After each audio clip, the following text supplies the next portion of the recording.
বিসমিল্লাহির রহমানির রহিম। সুপ্রিয় শিক্ষার্থী, সবাইকে আমন্ত্রণ। আজ আমি পঞ্চম অধ্যায়ে তোমাদের প্রোগ্রামিং সেক্টর যে আছে চ্যাপ্টারে আমি ক্লাস নিচ্ছি। তো আজকে প্রোগ্রামিংয়ের একটি বিশেষ নাম, যেটা হলো অনুবাদক প্রোগ্রাম বা ট্রান্সলেটর প্রোগ্রাম। কম্পিউটারের ট্রান্সলেটর প্রোগ্রাম অনেক গুরুত্বপূর্ণ একটি বিষয়। তো এই ট্রান্সলেটর প্রোগ্রাম আসলে বলতে আমরা কি বুঝি, বা অনুবাদক প্রোগ্রাম বলতে কি বুঝি?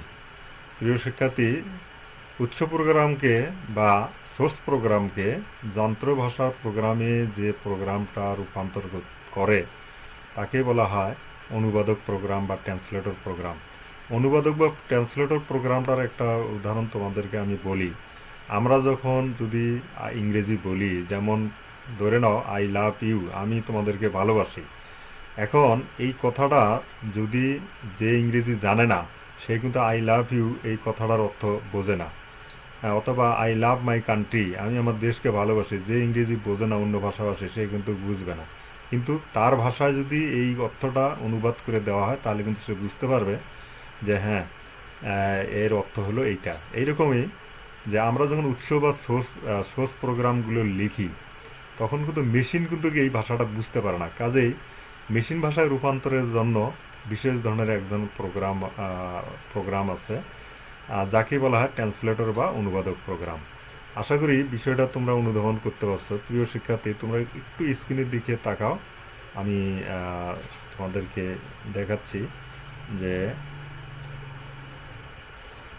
দেখো, আমার পরিচয় এখানে আছে প্রিয় শিক্ষার্থী। তারপরে সবাইকে স্বাগতম আজকে তথ্য যোগাযোগ প্রযুক্তি। তাহলে আজকে এই যে ট্রান্সলেটর প্রোগ্রাম সম্পর্কে আমি কথা বলতেছি।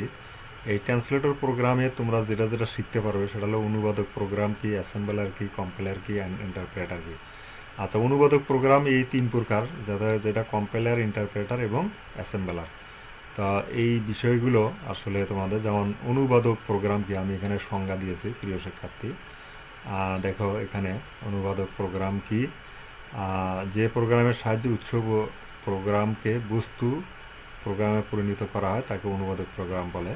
যাই হোক, এভাবে আমি সংজ্ঞা দিয়েছি প্রিয় শিক্ষার্থী। তোমরা এই অনুবাদক প্রোগ্রামের সংজ্ঞা এবং অন্য অন্য যে অ্যাসেম্বলার বা ইন্টারপ্রেটারের যে সংজ্ঞাগুলো আছে সবই এখানে আমি দিয়েছি। তো তোমরা এগুলো দেখলেই তোমাদের আসলে এগুলো বুঝতে পারবে।